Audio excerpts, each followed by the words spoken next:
Salam à tous. C'était juste pour partager avec vous ma joie concernant le jeune prince, le prétendant au trône Dadju, qui ne cesse de battre des records depuis sa sortie. Tout a commencé avec la sortie de son album. Il est rentré à 33K, on ne s'y attendait pas, personne s'y attendait. Moi-même, je ne m'y attendais pas. Donc, ça a commencé à partir de là et depuis, ça ne s'arrête pas. Il a le vent en poupe. Destin favorable, comme on dit chez nous. Le fameux destin fa. Donc, je trouve qu'on n'en parle pas assez. Il remplit des stars à la vitesse de la lumière. Que ce soit en Afrique, il a fait une tournée en Afrique, c'est du jamais vu.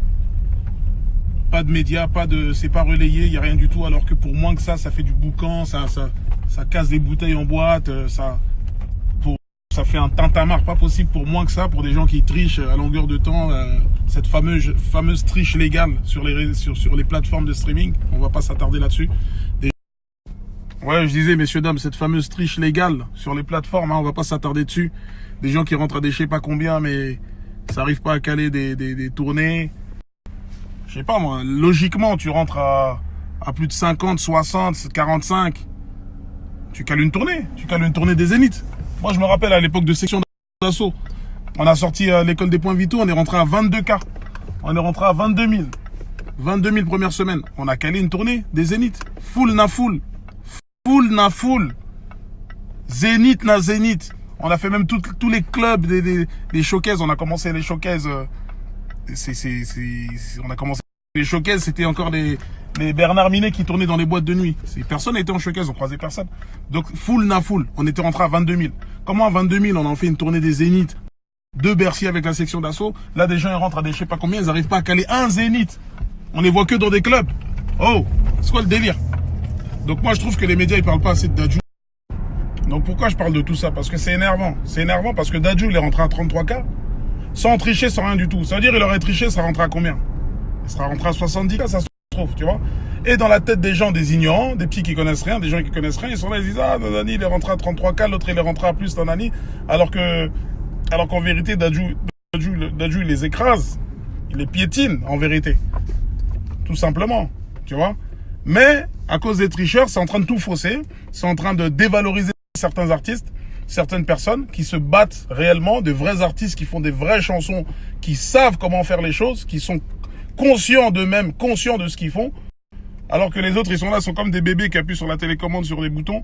Ah, puis ils ont mis ça met Disney Channel. Ah, ils savent même pas ce qu'ils font. Tu leur dis, remets la chaîne d'avant, ils connaissent pas la chaîne d'avant, tu vois. De toute façon, là, les conneries, là, c'est bientôt fini. Là, il y a une émission qui est en train d'arriver, là, sur M6, je crois. L'émission, j'ai entendu un petit bout de l'émission. Les noms qui sont sortis, j'étais scotché. J'étais choqué des blazes qui sont sortis dans cette émission-là. Je m'y attendais pas. Moi, je m'attendais à d'autres blazes. Il y a des blazes qui sont arrivés dans l'émission. L'émission, elle est prête. Hein. C'est juste, ça parle chinois pour sortir l'émission. Pourquoi? Parce qu'il y a des maisons de disques qui sont mêlées dedans. Il y a plein de gens qui sont mêlés dans cette émission-là. Donc, ça parle un peu nawash pour sortir cette émission-là. Donc, maintenant, je soutiens totalement. Je crois que c'est M6, le groupe M6, tout mon soutien au groupe M6. Si vous avez besoin de quoi que ce soit pour pousser cette émission-là, on va la sortir. Parce que ça y est, les conneries, faut arrêter là. Le streaming, c'est lourd. Moi, je suis pour le streaming. C'est le futur, c'est comme ça. Les choses se passent comme ça maintenant. Mais faisons les choses dans les règles. Parce que vous êtes en train de niquer d'autres artistes. Il y a des singles d'or qui sortent des trucs, des artistes inconnus au bataillon. Donc en gros voilà, on en a marre de voir des singles d'or, des singles de diamants, de platine, de gens inconnus qu'on ne connaît pas, qu'on ne saurait identifier. Laissez ça, stop. On veut plus de ça. Nous qu'à pas comprendre, on veut plus de ça. Donc arrêtez, s'il vous plaît. Donc nous le travail qu'on a fait, que ce soit avec la section, que ce soit des groupes d'avant, tout le travail qu'on a fait, donc voilà, c'est comme ça. Des gens ils arrivent, hop, t'achètes ton single. Non, faut arrêter les gars. Faut arrêter. Ça va pas se passer comme ça. Les noms vont tomber, Ah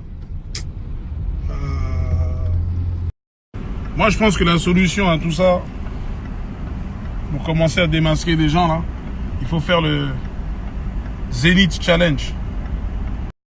Zénith Challenge. Si tu rentres à plus de je ne sais pas combien, lance ton Zénith.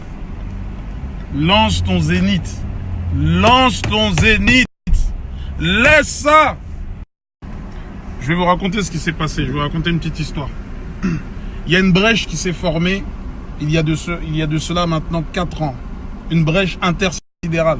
Cette brèche a laissé entrer les plus nuls, je dis bien les plus nuls, les artistes les plus nuls de la galaxie. Et maintenant ils sont sur Terre, ces artistes-là. C'est ces artistes-là qui foutent la merde. Vous voyez ce que je veux dire? Donc maintenant, il faut des ghostbusters, des gens qui vont les aspirer pour les faire repartir dans cette même brèche et refermer cette brèche. Refermer la brèche! Laisse ça! Il y a un chef là, il y a un chef d'une grande radio, chef de programmation. Donc c'est le gars qui décide de ce qui va être joué, ce qui ne va pas être joué, etc. Ce chef m'accuse de tricher. Ce chef m'accuse de tricher sur YouTube. Mes vues YouTube, etc. Il dit, oh, Maître Gims, il triche, il achète des vues. Chef là, on se connaît, non? J'arrive bientôt dans ton bureau, tu vas me redire ça en face. Et de toute façon, les gens qui se sentent concernés par ce que j'ai dit là, par tout ce que je viens de dire, bah, ça veut dire que ce sont les gens concernés. Parce que c'est celui qui dit qui est. Non mais ouais, sérieux, Dadju est en train de tout baiser, de tout niquer. C'est quoi le délire là? Ça parle de vieux gens. Là, il se passe une dinguerie en fait là. Les médias, c'est quoi le délire? Les médias. Il n'y a pas d'articles, de vrais trucs, un reportage. Le gars remplit des salles en 8 minutes, 5 minutes, c'est devenu un rempli ma salle challenge. Remplis ma salle challenge. Oh, il faut arrêter.